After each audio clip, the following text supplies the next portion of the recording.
వాక్యం అలాగే చెప్తుంది. నువ్వు ఏ పంట కోద్దామనుకుంటున్నావు? ఆశీర్వాదపు పంట కోద్దామనుకుంటున్నావా?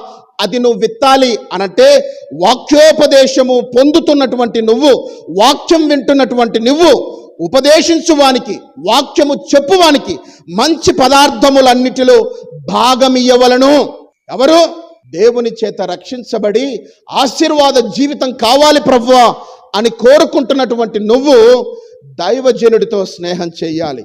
మంచి పదార్థములు నువ్వు ఇస్తావా ఇయ్యవా అది నీ వ్యక్తిగతం. డబ్బు ఇస్తావా ఇయ్యవా అది నీ వ్యక్తిగతం. దశోభాగం ఇస్తావా ఇయ్యవా అది నీ వ్యక్తిగతం. మంచి కానుక ఇస్తావా లేదా అది నీ వ్యక్తిగతం. కానీ నీకు ఖచ్చితంగా కావాల్సింది, దైవజనుడు కూడా నీకు నేర్పాల్సింది ఆశీర్వదించబడే జీవితం.